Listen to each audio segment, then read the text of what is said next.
ہر ریاست کے الگ الگ فگر ہیں، پورے ملک کا ایک ایوریج ہے۔ چوتھا MMR، میٹرنل مورٹلٹی ریشیو۔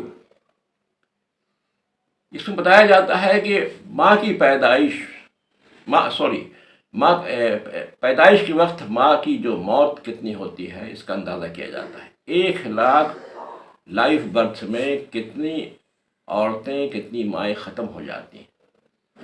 تو یہ 4 اسٹینڈرڈ کو لے کے اب ہم بات کریں گے۔ متوقع عمر یا لائف ایکسپیکٹنسی ایٹ برتھ 2011 کے سینسس کے مطابق، ہم ٹیبل اسکرین پر دکھا رہے ہیں، جس میں تمام ریاستوں کے فگر ہیں۔ کیرلا کی جو متوقع اوسط عمر ہے، لائف ایکسپیکٹنسی ہے، وہ 75 ایئرس ہے، جبکہ UP کی جو عمر ہے وہ 64 سال ہے۔ گویا کہ کیرلا کا انسان 11 سال زیادہ زندہ رہنے کی توقع ہے UP کے مقابلے میں۔ اس سے صحت کے اور سروسز کیا، ہیلتھ کی کیا پوزیشن ہے، اس کا پتہ چلتا ہے۔ مختلف ریاستوں کے الگ الگ فگرز ہیں جو آپ دیکھ سکتے ہیں۔ دوسرا ہے IMR، جس میں انفینٹ مورٹلٹی ریٹ بتایا جاتا ہے، 1,000 بچوں میں کتنی اموات، سال میں کتنی اموات ہوگی، پیدائش کی 1 سال کے اندر کتنے بچوں کی موت ہوئی۔ بھارت میں 2018 میں یہ تعداد 32 تھی ایوریج۔ اس سے یہ کینیا، ایریٹریا، سینیگال، یہ افریقہ کے کنٹریز ہیں، اس کے قطار میں، اس کے لسٹ، اس میں پنکتی میں آ جاتا ہے، لسٹ لائن میں آ جاتا ہے۔ لیکن پورے بھارت کے فگر سے کو الگ الگ دیکھنے سے یہ غلط فہمی ختم ہو جاتی ہے، کیونکہ اسٹیٹس کی صورتحال الگ الگ ہے۔ 2018 میں کیرلا میں یہ تعداد 7 تھی، 1,000 لائف برتھ میں 7 بچے ختم ہوتے 2018 میں، اور جبکہ امریکہ میں تعداد 6 تھی۔ تمل ناڈو میں یہ جو نمبرز ہیں وہ 15، اور MP میں یہ تعداد جو ہے 48 ہے۔ یہی نمبر افغانستان اور نائجر کا ہے۔ تو آپ دیکھیں کیا فرق محسوس ہو رہا ہے۔ تیسرا جو ہے انڈر 5 مورٹلٹی ریٹ، 5 سال کے اندر کتنے بچے ختم ہو جاتے ہیں۔ 2015-16 کی نیتی آیوگ کا فگر ہے، یہ ہم کو جو لیٹسٹ فگر ان کو ملا ہے انہوں نے وہ لیا ہے۔ کیرلا میں 9، تمل ناڈو میں 17، جبکہ اتر پردیش میں 44۔ چارٹ آپ دیکھ سکتے ہیں۔ MMR، میٹرنل مورٹلٹی ریٹ ریشیو، 1,00,000 خواتین کے بچے کے پیدا ہونے کے بعد موت کتنی ہوتی ہے 1,00,000 میں، اس سے اندازہ لگاتے ہیں۔ کیرلا میں یہ تعداد جو ہے 5 ہے، کیرلا میں یہ تعداد 42 ہے، اور تمل ناڈو میں 63 ہے، جبکہ UP میں یہ فگر جو ہے 216 کا ہے، 216، اور بہار میں 165 یا 165 ہے۔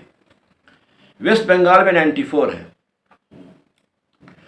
اور افسوس کی بات یہ ہے کہ 2017 کی ایک رینکنگ میں بھارت 130 مقام پر تھا، پاکستان سے بھی پیچھے۔ یہ IMR، USMR، MMR، اس کو کم کرنے کے لیے انسٹیٹیوشنل ڈیلیوریز، یعنی ہاسپٹلس میں بچوں کی پیدائش ہو، اس کا انتظام کیا گیا ہے۔ اس میں انہوں نے آگے بتایا ہے کہ کتنے ہاسپٹلس ہیں جہاں یہ سہولت ہے، اور کیا سہولت ہے، بیڈس کتنے ہیں، نرسز کتنے ہیں، ڈاکٹر کتنے ہیں۔ اس کے علاوہ آنگن باڑی جہاں چھوٹے بچوں کے لیے انتظام کیا جاتا ہے، اور ان کو اس میں بتایا گیا ہے کہ پکا کتنا ہے، اور ویجنگ مشین ہے یا نہیں، اور ساری چیزیں کے بارے میں اس کو ہم نے نہیں دیا ہے۔ اب اس کے بعد ہم آتے ہیں ایجوکیشن پر، تعلیم کی کیا صورتحال ہے۔ بھارت بہت سے ایشیائی ممالک جس وقت 20ویں صدی میں داخل ہوئے، اس وقت ان کی آبادی کا بڑا حصہ الٹریٹ، ناخواندہ یا ان پڑھ تھا۔ اس وقت صرف جاپان جو ہے وہ ایکسیپشن تھا. 20ویں صدی کے آخر میں اور 20ویں صدی کے شروع میں تعلیم وہاں عام ہو چکی تھی. وہاں کا جو بادشاہ تھا اس نے بڑی اس کی کوششیں کی تھی اور پورے یہ ایشیا میں سب سے آگے ہو گیا تھا. 20ویں سینچری کے شروع میں Malaysia, Indonesia, Sri Lanka, Vietnam, چین جیسے ممالک کی لٹریسی ریٹ وہی تھی جو بھارت کی تھی معمولی. لیکن اب ان تمام کنٹریز میں لٹریسی ریٹ یونیورسل ہے، نیئر یونیورسل ہے، لیکن ہم پیچھے. لٹریسی ریٹ پہ بات ہو جائے. بھارت کی جو لٹریسی ریٹ ہے، خواندگی کی شرح بھی بولتے ہیں، 21ویں صدی میں کافی کم ہے. 21 سینچری میں 2018 میں بھارت کی جو لٹریسی ریٹ تھا وہ 77.7% تھا، جبکہ 2011 میں یہ ٹارگٹ بنایا گیا تھا کہ 80% اس وقت ہو جائے گا، لیکن وہ 2018 میں بھی نہیں ہو سکا تھا. بھارت میں کیرلا میں لٹریسی ریٹ سب سے آگے ہے. وہاں یہ ریٹ جو ہے 96% ہے. دوسری طرف اتر پردیش اور بہار میں یہ ریٹ 73 اور 71% ہے. اس پہلو سے عمر کے لحاظ سے مختلف ریاستوں میں یا مختلف اسٹیٹس میں الگ الگ لٹریسی کی ریٹ ہے، اور اس میں ڈیوائڈ کیا انہوں نے 7+ عمر والے اور پھر 90 والے. تو 7+ عمر میں جو لٹریسی ریٹ ہے وہ کیرلا میں 96 ہے، آسام میں 86% ہے، مہاراشٹر میں 85% ہے، تمل ناڈو میں 83% ہے. 80+ عمر کے میں کیا ریٹ ہے؟ تو کیرلا میں 69%، تمل ناڈو میں 42%، ویسٹ بنگال میں 50% ہے، مہاراشٹر 47% ہے. جبکہ نارتھ کی جو ریاستیں ہیں 80+ میں اس میں بہت پیچھے ہیں. 10 سے 14 سال کی عمر میں لٹریسی ریٹ کیا ہے؟ اس میں کیرلا، تمل ناڈو، کرناٹک، مہاراشٹر 95 اور 96% کے درمیان ہے. دیگر ریاستوں میں یہ تعداد اچھی ہے، لیکن بہرحال یہ فیصد ابتدائی تعلیم کا ہوا. اب ہم جو ہے وہ لیتے ہیں gross enrolment ratio. Gross enrolment ratio کیا ہے؟ یہ پہلے تو بتا دیں کہ تعلیم کے پھیلاؤ کو جانچنے کے لیے ساری دنیا میں GER کی بڑی اہمیت ہے، امپورٹنس ہے. اور اس کا مطلب یہ ہے کہ خاص عمر میں بچوں کی کل آبادی میں کتنے بچے انرولڈ ہوئے، اس کو پرسنٹیج نکالتے ہیں 100 سے ملٹیپلائی کر کے. بھارت میں پری پرائمری اور اپر پرائمری میں اکثر ریاستوں میں GER تقریباً یونیورسل ہے اس وقت. اس کا مطلب ہے کہ ان کم عمروں میں لٹریسی ریٹ اونچا ہے. اصل مسئلہ ان طلباء کا ہے جو سیکنڈری، ہائر سیکنڈری میں پہنچے ہیں یا پھر ہائر ایجوکیشن میں. اس پہ ہم الگ سے بات کرتے ہیں. GER ان سیکنڈری ایجوکیشن 2016-17 کا یہ فگر لیا گیا ہے. اس پہ بعض ریاستیں دوسری ریاستوں سے بہت اچھا کر رہی ہیں. جو ہائر سائڈ میں جو ہے وہ ہے کیرلا 99% اور تمل ناڈو 94%. یہ سیکنڈری GER ہے. اور مہاراشٹر میں 92% ہے.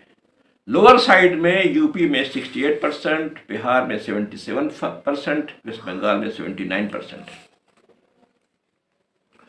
ساؤتھ کی ریاستیں زیادہ کامیاب ہیں جیسا کہ ڈاٹا میں دکھایا گیا ہے.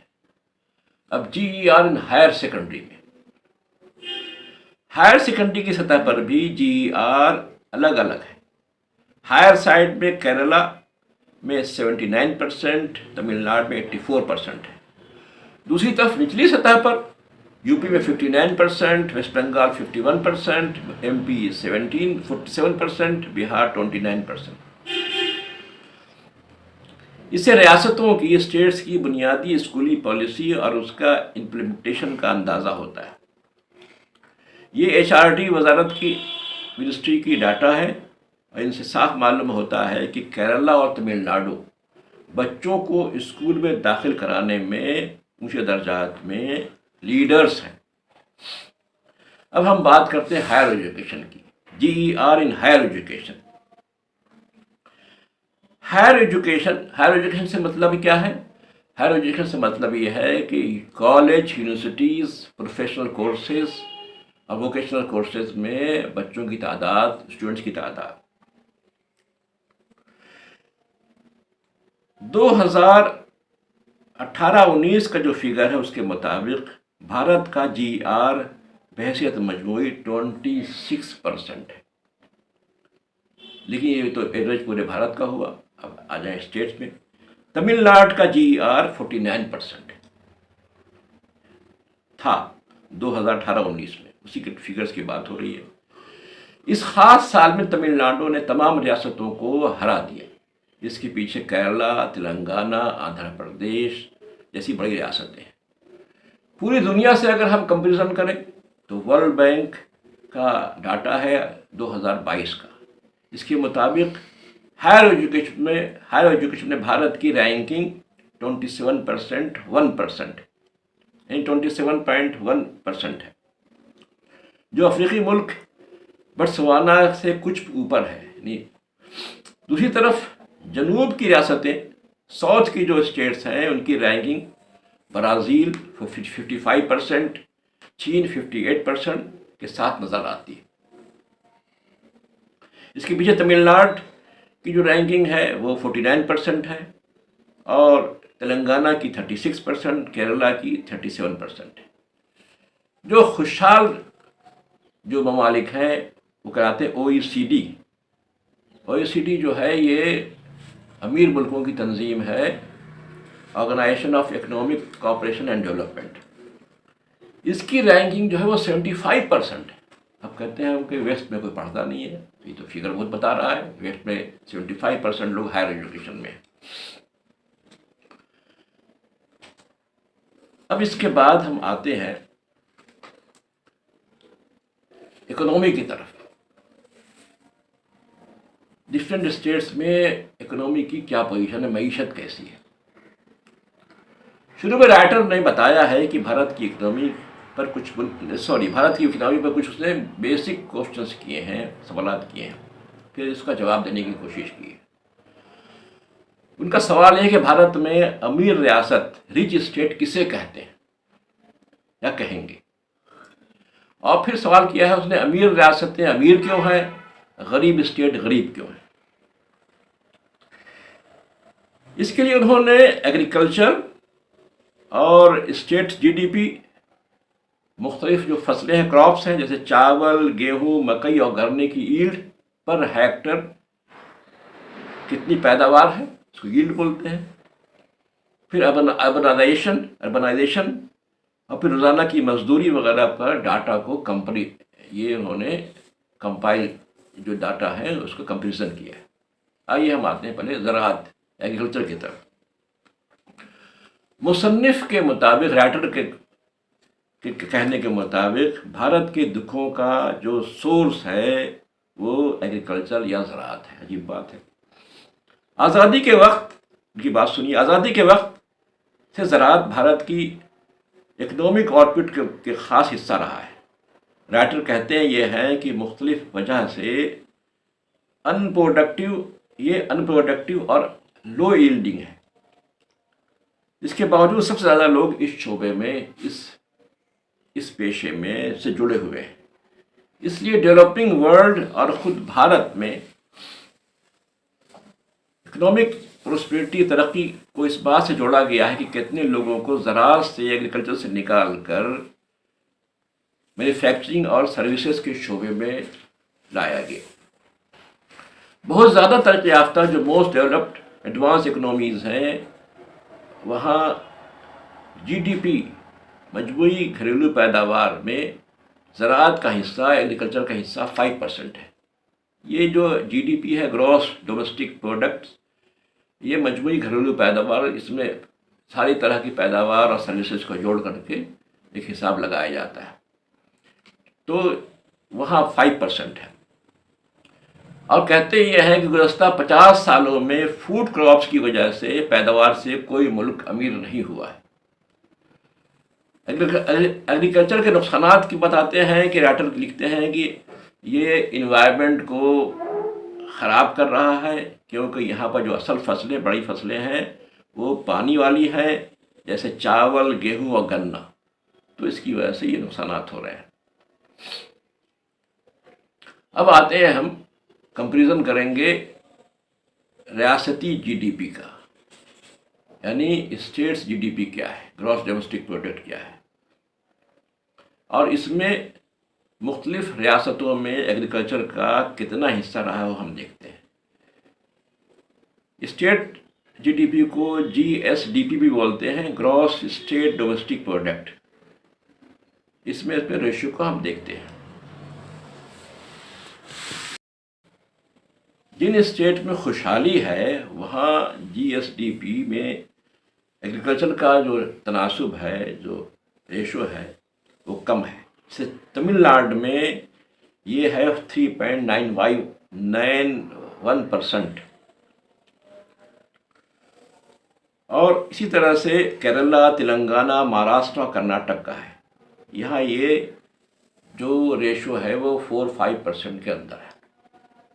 دوسری طرف بہار، مغربی بنگال، اتر پردیش میں ایگریکلچر کا جو تناسب ہے، ریشو ہے، وہ 11 سے 13% کے درمیان ہے۔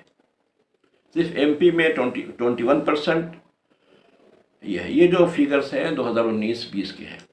اب ہم ایلڈ پر بات کریں گے، پر ہیکٹر کتنی پیداوار ہوتی ہے۔ تو رائس کی کیا ایلڈ ہے؟ چاول کی پیداوار کا جو عالمی اوسط ہے، انٹرنیشنل ایوریج ہے، وہ ہے پر ہیکٹر 4.25 میٹرک ٹن۔ صرف پنجاب اس سطح پر آگے ہے، جس کا ریشو ہے 3.9 میٹرک ٹن پر ہیکٹر۔ اس کے قریب تمل ناڈو ہے، جس کا اوسط بھی یہی ہے۔ باقی جو ریاستیں ہیں، اسٹیٹس ہیں، ان کا ایلڈ پیداوار عالمی معیار، عالمی انٹرنیشنل اسٹینڈرڈ سے کافی کم ہے۔ اس میں ایم پی، اڈیشہ، چھتیس گڑھ آتی ہیں۔ یو پی اور بہار جو گنگا کے میدانی علاقے ہیں، بہت اپجاؤ کہلاتے ہیں، وہاں بھی صورتحال اچھی نہیں ہے۔ اب ویٹ ایلڈ، گیہوں کا کیا ایلڈ ہے؟ عالمی اوسط پیداوار پر ہیکٹر 4.63 میٹرک ٹن ہے۔ 2016-17 کے فگر کے مطابق پنجاب اس سے آگے تھا، یعنی وہاں پر 5.09 میٹرک ٹن پر ہیکٹر پیداوار ہو رہی تھی۔ ہریانہ عالمی معیار سے کم ہے، دیگر جو اسٹیٹس ہیں اس سے کافی پیچھے ہیں۔